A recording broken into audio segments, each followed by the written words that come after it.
Hello, good morning dear students. Welcome to Interactive Virtual Class Nagaland once again. So students, we will begin with a new chapter today. Okay? So before we get into the chapter, we have learned in our lower classes that all living organisms are made up of cells. Yes students, do you recall? We have learned that all living organisms are made up of cells. We have also learned that some organisms are made up of single cell, which are known as unicellular organisms, whereas there are some organisms which are made up of more than one cells, and they are known as multicellular organisms. Let us look into one example of unicellular organism. Amoeba. Amoeba is an example of unicellular organism. Yes, students, we will see that in amoeba, this is one cell of amoeba. Now we see that now this amoeba cell, it engulfs food from the environment. Now it digested the food and it grows. Yes, and again the unwanted substances are removed from its body from this single cell only. Yes, students. So from here we can see that in unicellular organisms, a single cell performs all basic functions. Basic functions like nutrition, reproduction, respiration. Okay, all these basic functions are performed by a single cell in unicellular organisms. Here are some examples of multicellular organisms. Okay, in unicellular organisms, a single cell performs all the basic functions. But in multicellular organisms, there are millions of cells. Okay, there are millions of cells, and the different functions are performed by different type of cells. So division of labor. There is division of labor in multicellular organisms. So let us see, taking the example of human. In human, we have the muscular system, we have the skeletal system, we have the respiratory system, we have nervous system, we have circulatory system, and we have digestive system. So these are the division of labor in human. We have different system in our body, and these different system, they perform different functions. They have different roles to play, okay, in our human body. So there is division of labor in multicellular organisms. Now again, taking the example of the digestive system. The digestive system is again made up of different organs.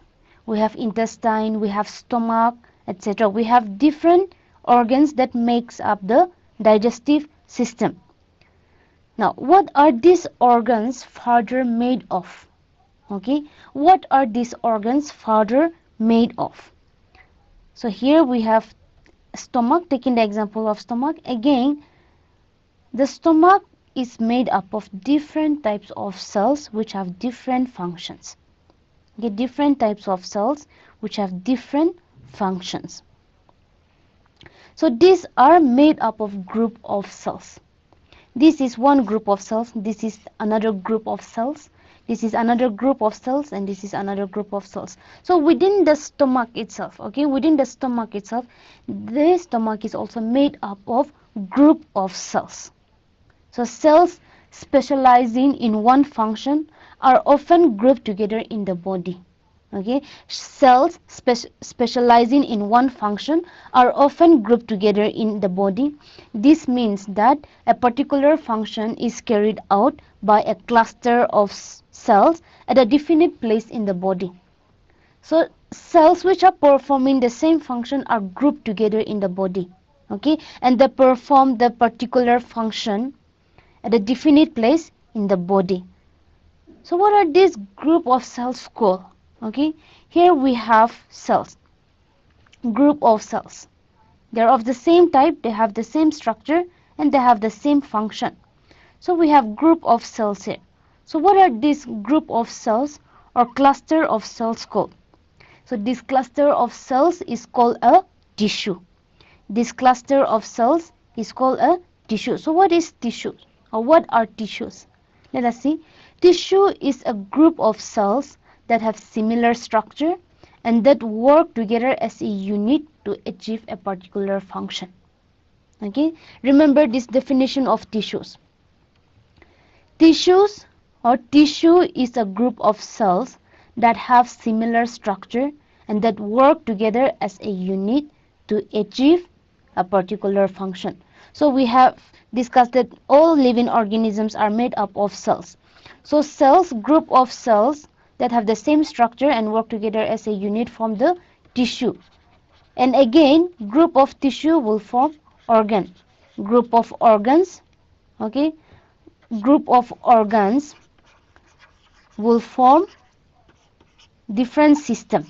We have different system in our body, like digestive system, circulatory system, respiratory system. So we have cells, group of cells will make up tissue, group of tissue again will form organs, and group of organs will make up the system. Now let us see here. Okay, we have different type of tissues here. This is one group of cells, so it is a tissue. This is one group of cells, so it is a tissue. This is another group of cells, similarly for all these. So these are different groups of cells or cluster of cells, and these are called tissue. So in today's class, okay, we will begin with this chapter, tissues. So I hope you are clear with what is a tissue. Yes, students, so let us proceed. Here we see different type of plants. We have trees, we have grass. So what is the level of organization in plants? Okay. And does division of labor occur in plants as well? Just now we have seen an example using human, right? There is division of labor in human. So does division of labor occur in plant as well? That we will find out in today's class. Okay. So now here we have, before we proceed further, here we see different types of living organisms. We have the trees, we have the animals like deer, bunny, yes. So are plants and animals made of same types of tissue? Are plants and animals made of same type of tissues? Yes, students? Are plants and animals made of same type of tissue? Let us compare the structures and functions. Okay, let us compare the structure and functions of plant tissues and animal tissues. Or do plants tissue and animal tissue, do they have the same structure, or do they have the same function? Okay, we will study that and we will bring up the difference between plants and animals. Now when we look at this general, okay, in general, you will see that there are some noticeable differences between the two. Okay, there are noticeable differences between plant tissue and animals tissue. Let us see some of the differences. Plants are stationary or fixed, they don't move. Yes, students, but animals move around in search of food, mates, and shelter. Most of the tissue, okay, most of the plant tissues, they are dead, okay, they are dead. So they have that and supportive, which provide mechanical strength. So most of the plant tissues are that, and they provide support, which provide mechanical strength to the plants. Whereas most of the plant tissues, they contain living cells, okay, or living tissues. Most tissue in plants are that, most tissues in animals are living. Let us see another difference between plant tissues and animal tissues. Okay, another difference between animals and plants is in the pattern of growth. So let us see here. Here we have a tree. Okay. Now here the new buds are developing. They are growing day by day. Yes. So here we see new buds appears and they start growing. They will grow, mature, okay, then they will develop flowers, and after flowers they will develop fruits. Okay, again during rainy season the different parts of the plant, the leaves, okay, they will grow and develop. And during winter, these matured leaves, they will fall off. Okay, these dry leaves, they will fall off. So this cycle continues, okay, in plants. It continue in plants. Every season, with different season, the growth of the plant in different parts is different. Yes. So here, in spring season, new leaves appear in plants. In summer season, flowers and fruits are formed. In rainy season, growth and development of leaves takes place. And in winter season, leaves dry out and fall off. This cycle will continue in plant. So the growth of the plant is different from season to season. Yes, students. Now let us see again here. This we have another plant here. The plant grows, okay. The growth in plants is limited to certain region. There are some tissues in plants that divide throughout their life. So when we observe, okay, the growth pattern in plants, you will see that the growth in plant is limited to certain region. So there are some tissues in plant that divide throughout their life. Based on the dividing capacity of the tissues in plant, various plant tissues can be classified as dividing and non-dividing tissue. Okay, so in plants we can classify tissues as dividing and non-dividing tissue. In animals, let us see. Here we see a bunny. Yes, so can animals lose any of their organs like plants? The plants, they shed off their leaves during winter. So can animals or can human lose any of their organs like plants? No, right? Can animals grow an extra organ when required like plants? So in different season, the plants will grow leaves, sometimes in some season flower, in other season fruits. So can animals also like plants grow an extra organ when required like plants? No, right? So that is also the difference between the plants tissue and animals tissue, the pattern in growth. Okay, let us see here. Here we see a bunny. So here we see the only the head part of the bunny is growing, the body is not growing. So does this take place in rabbit or in bunny? No, right? Now what about this? Observe carefully, students. Here we see that the head is not growing, but only the body part is growing. So does this happen? No, right?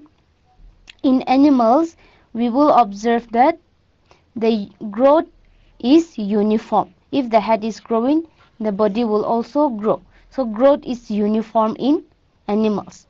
Taking the example of a boy here. Here only the head of the boy is growing. The body is not growing. So does this take place in human? No, right? Now another case here. Here the head is not growing, only the body part is growing. So does this take place? No, right? So we will observe that even in human, okay, the growth is uniform. Okay, the growth is uniform. So here growth is uniform in animals and growth is restricted to certain parts of plants. In plants, okay, there are certain, the growth is restricted only to certain parts of plants, but in animals growth is uniform. So this is another difference between the plants and animals. Again, in plants, the plant tissue can be classified as dividing tissue and non-dividing tissue, but in animals there is no demarcation as dividing or non-dividing tissue. Alright students, we have the first question for today. Please get your rough devices ready. The question is, the role of dead cells in plants is, okay, we have four options. I'm giving you 30 seconds for this question. Your time starts now. The role of dead cells in plants is, option A, they give strength to the plant body. Option B, That helps in transportation. Option C. That helps in food preparation. Option D. None of this. Yes, students. So which of the following option is the correct answer?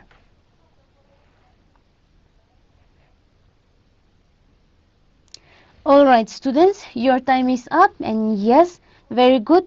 The correct answer is option A, that is, they give strength to the plant body. The role of that cells in plant is they give strength to the plant body.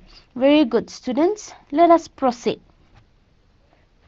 So here we have a tomato plant. Okay, so the tomato plant is also made up of different type of tissue. Okay, the tomato plant itself is also made up of different type of tissue, and this different type of tissue have different functions. Okay, so let us see plant tissues. Okay, we will learn about plant tissues. So here we have tomato plant. The roots, okay, the different parts of the plant have different functions. The roots of the plant, they help in absorbing water. The stem of the plant, they help in transporting water. The flower of the plant, they help in reproduction. And the leaves of the plant, they help in preparing food. So different parts of the plant have different functions, and these different parts of the plants are also made up of different types of tissue. So here again we see a seed. When the seed germinates, it will grow and develop into a new plant. Yes, students? So here we see seed germinating and growing into a new plant.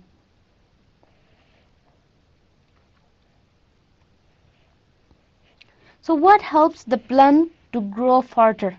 Okay, what helps the plant to grow further? Let's do an experiment to find out. Okay, so for this experiment, we need 2 glass cup. Okay, you can try this at home.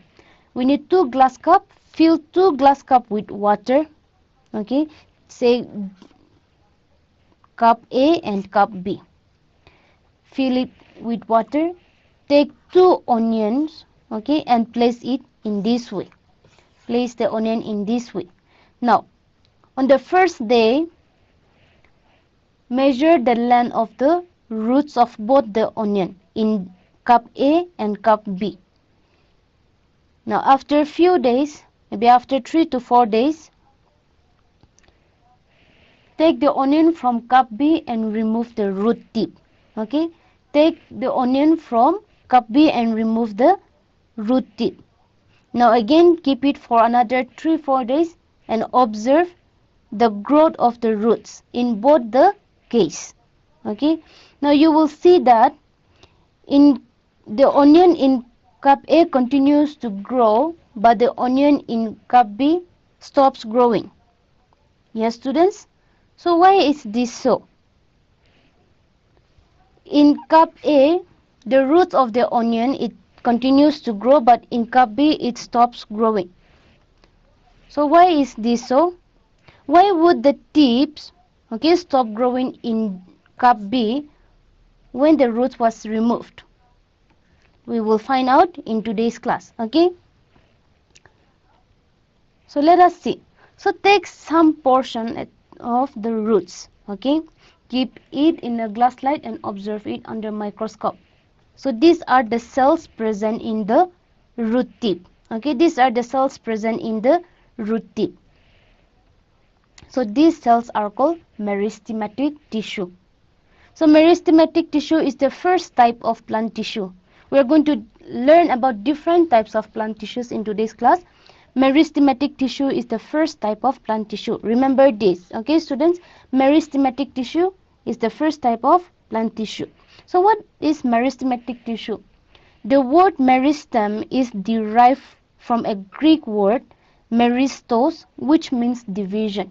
Okay, so because of the presence of meristematic tissue, the roots continues to grow. But when we remove the root tip, we remove the meristematic tissue present in the onion root. Okay, we remove the meristematic tissue present in the onion roots, and that is why when we remove the root tip of the onion in cup B, it stops growing. So this meristematic helps in the growth of the plants. So the word meristem is derived from Greek word meristos, which means division. So let us see some of the general characteristics of meristematic tissue. So the first point is meristematic tissue are made up of living, immature, small and thin wall cells. The meristematic tissues can be polygonal, rectangular or ovoid. Okay, so the cells of meristematic tissues can be polygonal, rectangular, ovoid or round in shape. This is the second general characteristic, general point, or the second point in the general characteristics of meristematic tissue. The next point we have is, or the next characteristic is cells. Okay, the meristematic, the cells which makes up the meristematic tissue are densely attached to each other without any intermediary region between them. So when we observe this, we see that there is no intermediary region between them, but they are densely attached to each other. The next point, let us see here. We have one cell here. This is the nucleus which contains chromatin. Now, remember the word division. Meristematic tissue is a dividing. The cells which makes up the meristematic tissue are dividing cells. So here you will see that the cells divide. Yes, the nucleus divides into two. Again, the cytoplasm present in the cell will also divide, and it gives rise to new daughter cells. Yes, students. So here the fourth point is, as the cells of this tissue are very active, they have dense cytoplasm and prominent nucleus. Okay, the cells of the meristematic tissue are very active, they have dense cytoplasm and a prominent nucleus. The fifth point is meristematic tissue. Okay, the cells which makes up the meristematic tissue lack vacuoles. These cells lack vacuoles. Vacuole is absent in meristematic cell. Okay, so more to know. Can you think why meristematic cells would lack vacuoles? Okay, or do you know why the cells which makes up the meristematic tissue lack vacuoles? Let us see. Okay, the purpose of vacuole, if you can remember, vacuole is one of the cell organelles which is present in plant cell. But this vacuole, okay, this vacuole is not present in meristematic cells. Now let us first recall the purpose of vacuoles. The purpose of vacuole is to store food and waste products. Yes, students, do you recall? Now, since meristems are young cells and are actively dividing, they required food instantly, so there is no requirement of storing food. In meristematic tissue, or in the cells, meristematic cells, the cells are actively dividing, so they require the food instantly and there is no requirement of storing food. Also, the cells which makes up the meristematic tissue, they do not produce large amount of waste. So they do not require vacuole to store food or to store the waste products. Okay, so this is why vacuole is not present in the cells which makes up the meristematic tissue. Alright students, we have another question. Please get your rough devices ready. The question is, select the correct statement from the following. Okay, I'm giving you 30 seconds for this question. Your time starts now. Select the correct statement from the following. Option A, meristematic tissue have cytoplasm without nucleus. Option B, meristematic tissue have dense cytoplasm with tiny nucleus. Option C, meristematic tissues have dense cytoplasm with prominent nucleus. Option D, none of the above. Yes, students, so which of the following option is the correct answer? Alright students, your time is up, and yes, we have just seen that Meristematic tissues, they have dense cytoplasm because they are actively dividing. So meristematic tissues, they have dense cytoplasm with prominent nucleus. So here option C is the correct answer. Okay. Alright students, let us come back here. So here we see, okay, a plant. So this is the region where the roots is growing, or where the root is growing. This, the root tip, is the region where the root grows. And this is the region where the shoot is growing. The shoot grows upward, the root grows downward. So here, this is the region where the shoot is growing, and this is the region where the root is growing in plants. And this is the region where the stem is growing in its thickness. Yes, students. Another plant we have here. Okay. We have the region. This is the region where the root is growing again. And this is the region where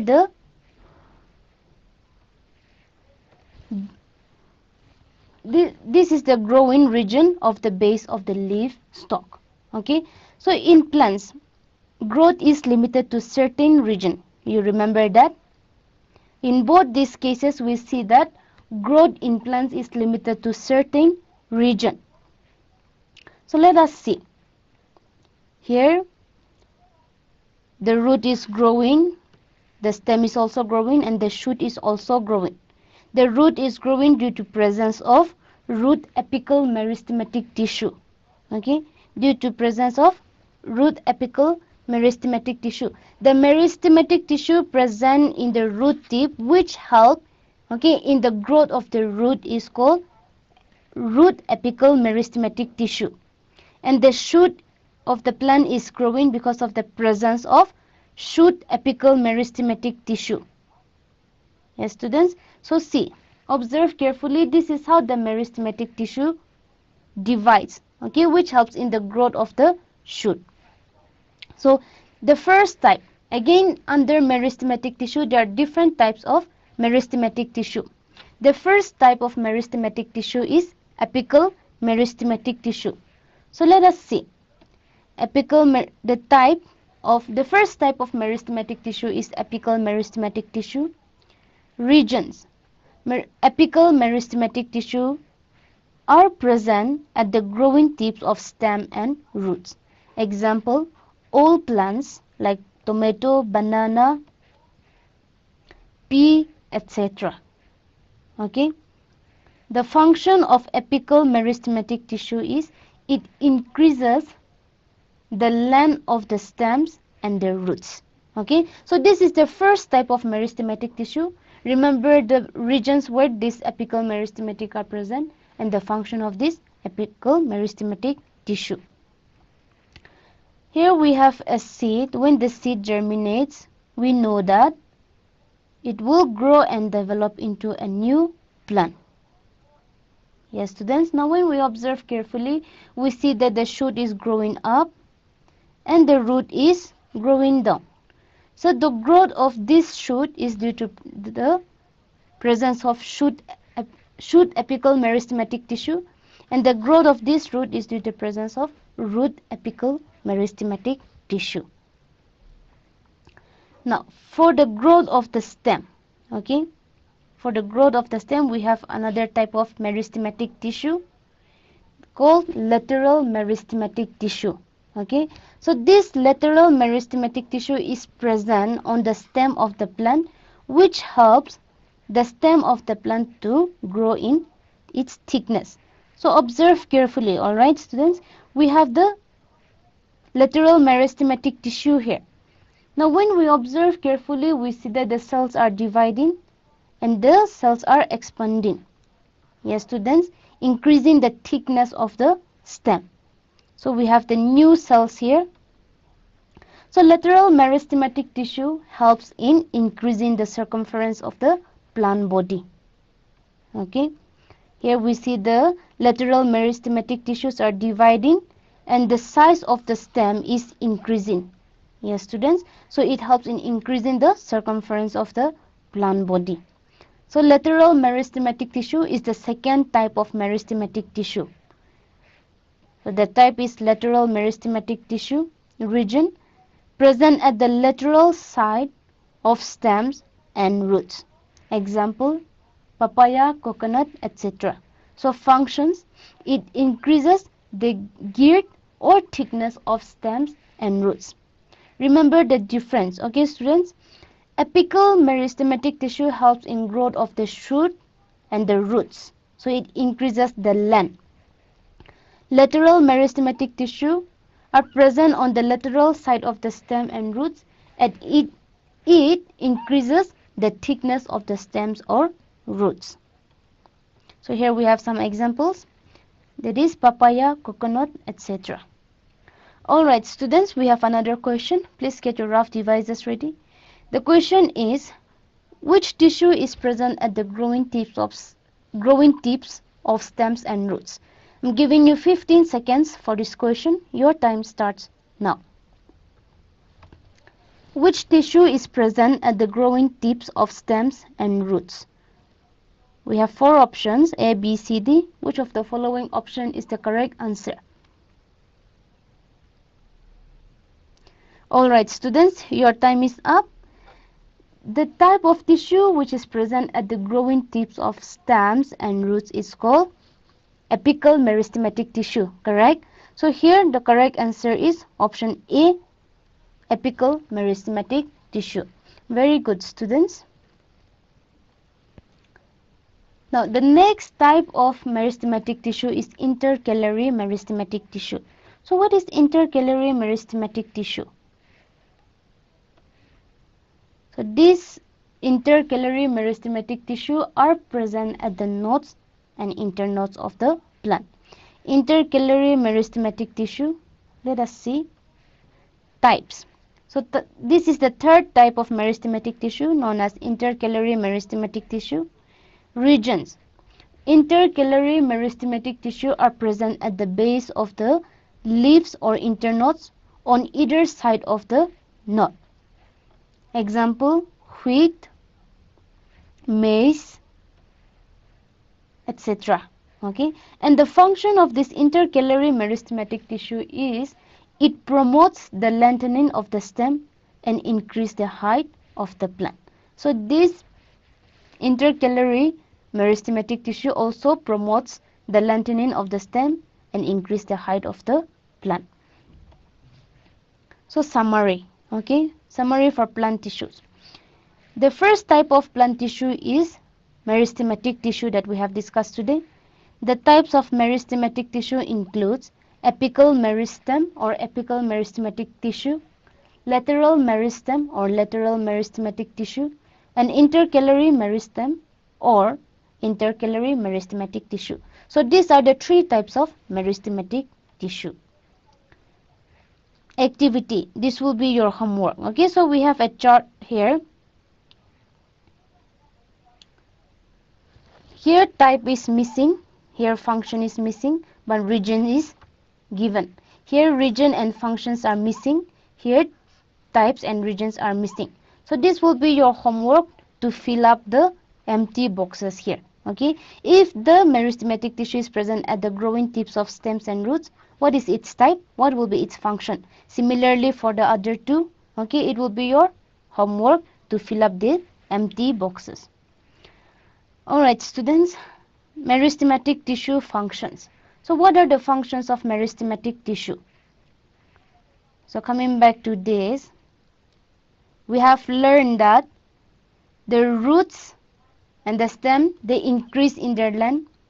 The stem and roots, they increase in their thickness due to the presence of meristematic tissue, different types of meristematic tissue.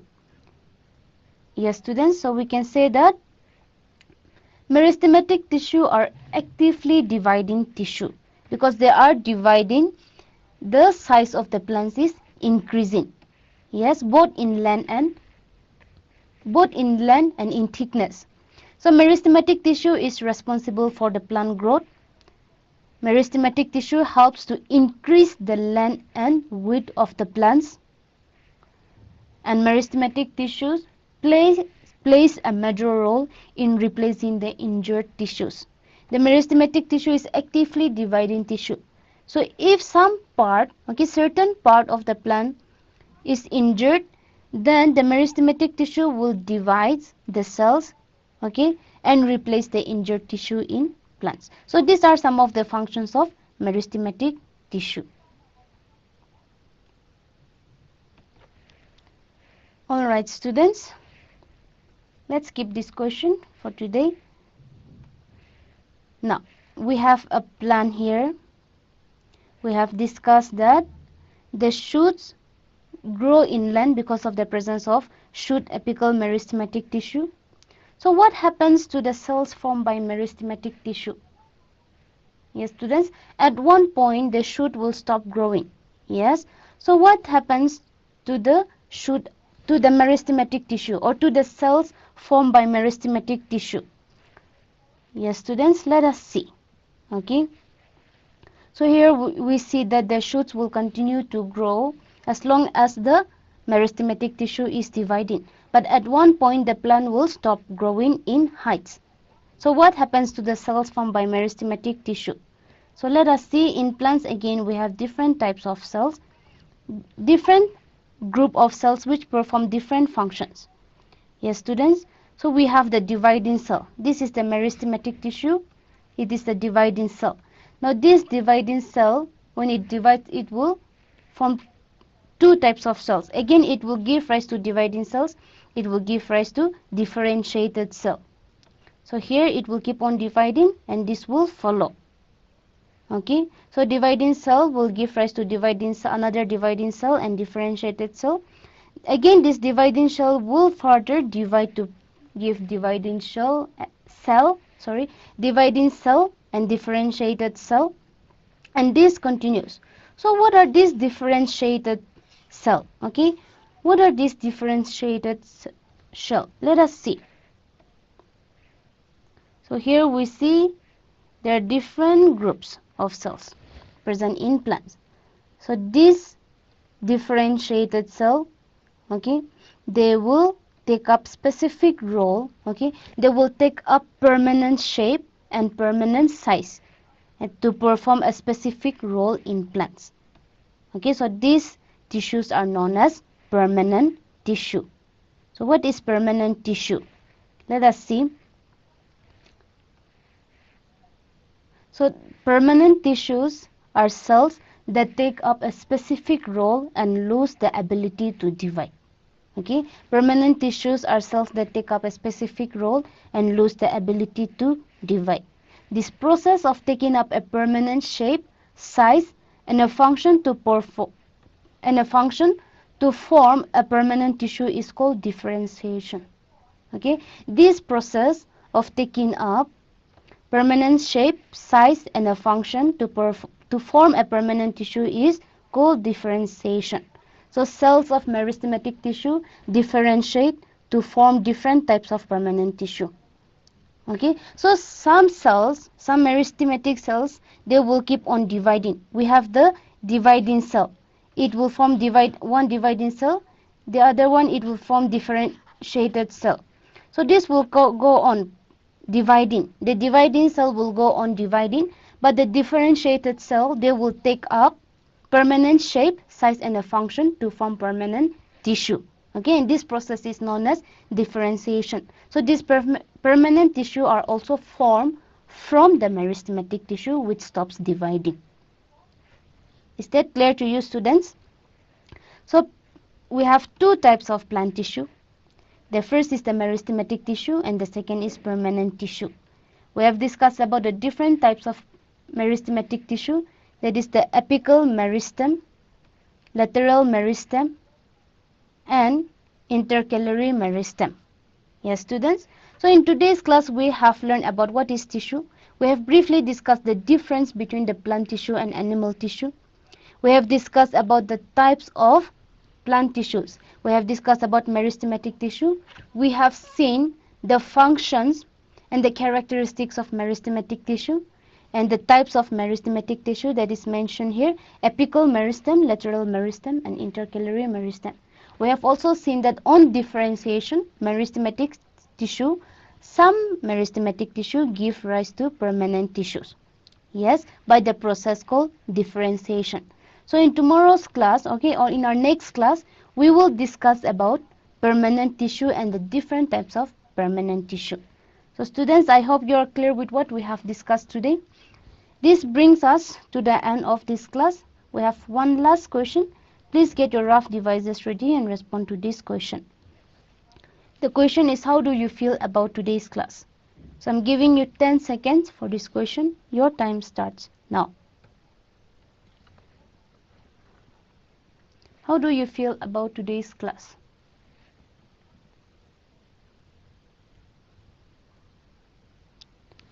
Alright students, your time is up. Thank you so much for your response and thank you for joining today's class. I will see you again in our next class. Till then, take care everyone and have a nice day.